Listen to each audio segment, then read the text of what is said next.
Welcome to the podcast. If you'd like to listen to an ad-free version of this episode and all of our episodes, then search True Crime Today Premium Plus on Apple Podcasts and press subscribe. That's our premium channel where all of our ad-free and advanced episodes live, all in one place. True Crime Today Premium Plus. Search it on Apple Podcasts and press subscribe. Even try it for 3 days free.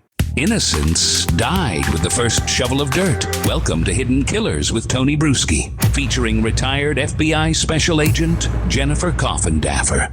If the Jay-Z story is real, and obviously right now he's denying everything, these are just allegations. But if this comes to the Fed starting to look at it on their own investigation, outside of the civil matter, and let's say they find something, let's say they find some real legitimate stuff. I don't know what the statute of limitations is there for sexual assault, if they could even go after him criminally for that, or if they'd be looking at maybe finding another way to go after him, as they have with Diddy, where sometimes the statute of limitations on these assaults has already passed.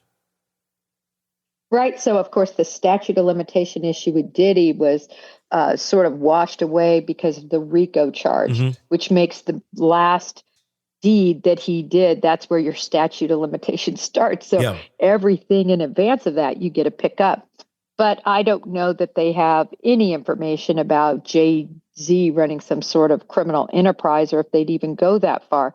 As far as the statute, I think there are statute problems, but I have not looked specifically at this jurisdiction, their laws, because a lot of laws have changed, especially for minors who were raped, where that limitation has changed in terms of the years that you can go back to include such violations. So I would have to look specifically, because the books have changed remarkably in many jurisdictions, so that kids that were minors can now come forward and their perpetrators can be charged. Sure. It's a lot to look at in this case. One of the big things that was in the statement from Jay-Z was talking about how now he is, he's playing a victim in this, and he may be. If these are lies, then he would be. But how difficult it's going to be to have to sit down and talk to his daughter about all of this, with his wife, and try and explain that people are greedy, they're out for money, and they'll say crazy things. I agree. If you're innocent, in any case, I can't imagine having to have that conversation with people making those sort of accusations against you.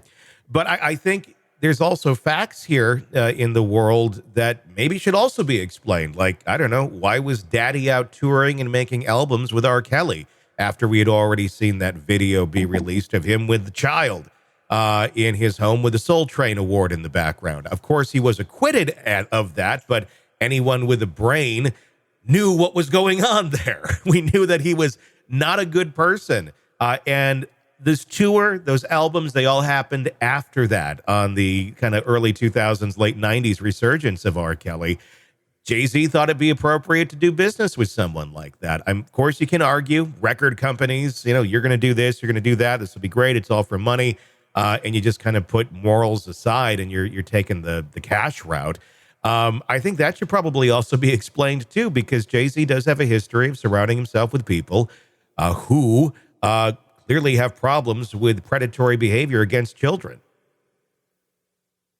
Yeah, again, back to another, adage, right? Birds of a feather. Yeah. I mean, typically people who, do not want to be associated with anything like that stay away. Jay-Z was a name in and of himself. There's other people he could associate it with.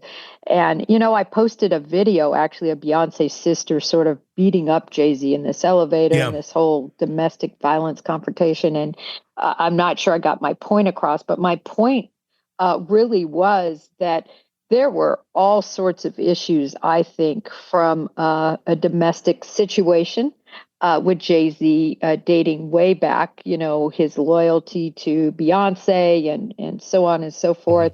And then also the propensity within the circle of these people to just be so violent.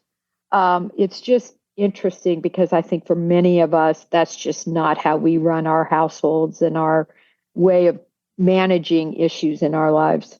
It's hard to look at some of these artists, today, now that they've, they're legacy artists, they've been around for quite some time. in a way of being like family people, or they're the great moral ones now. When you had lyrics like, I thug 'em, F 'em, leave 'em because I don't effing need them. That's not like dad like. And I get it. The rap music and all that of that era was like that. But it also just showed such a propensity and a dismissal of any respect for women. And it was right out there. It was right in front of us. It existed for decades.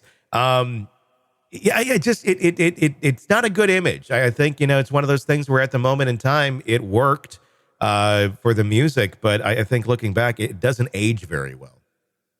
Well, and so many of these individuals had a gang association, if you will, individuals that were in their circle. And so my lens really, Tony, is from, in some ways, that gang view, because I worked gangs for 6 years on the streets. And I can tell you the life of that gang associates and affiliates and people involved in all of that come from is deplorable. Yeah. How they were treated as children, how they come to find this unity within the gang, and just everything they're involved in. The music precisely states, really, if you go song by song, how horribly they're treated, and then how horribly they treat their children. And it's horrible. So yeah.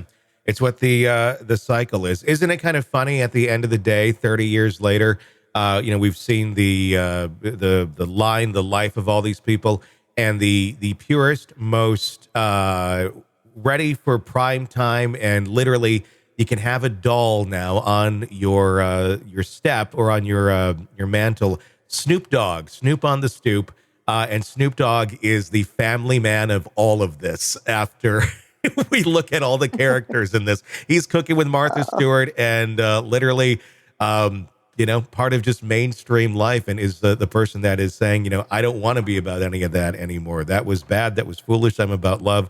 Snoop Dogg. The irony of all of it is just kind of priceless. The patriarch now. Yeah. All right, let's wrap that one there. It's actually, Tony, it's the whole thing. If you wrote a novel like this, the where everybody comes from and really what they're all about, and that they would be billionaires, you wouldn't believe it, right? Nobody would buy a book like that. But no. I mean, I'm remembering back when I was a kid, and like Snoop Dogg was big, and all that. My dad being like, "That's horrible! I can't believe people listen to this." And da-da-da. And now I literally have Snoop wrapping paper this year.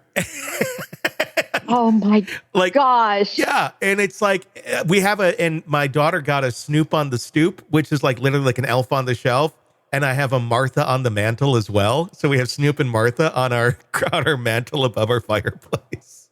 Oh my gosh. Yeah. Yeah. No, it's insane. It is. Insane. Welcome to the podcast. If you'd like to listen to an ad-free version of this episode and all of our episodes, then search True Crime Today Premium Plus on Apple Podcasts and press subscribe. That's our premium channel where all of our ad-free and advanced episodes live, all in one place. True Crime Today Premium Plus. Search it on Apple Podcasts and press subscribe. Even try it for 3 days free. You're neck deep in a dark, twisted tale, and just as the tension peaks, bam, a commercial about some miracle diet pill breaks the spell. It's like finding a fly in your soup after the first bite. But here's the fix. True Crime Today Premium Plus on Apple Podcasts. You get to enjoy your crime stories without the junk, ad-free episodes, extended interviews that go beyond the surface, and early access to all the gruesome details. It's like swapping out a can of cheap beer for a glass of fine whiskey. So search for True Crime Today Premium Plus on Apple Podcasts. Subscribe and keep the darkness flowing uninterrupted.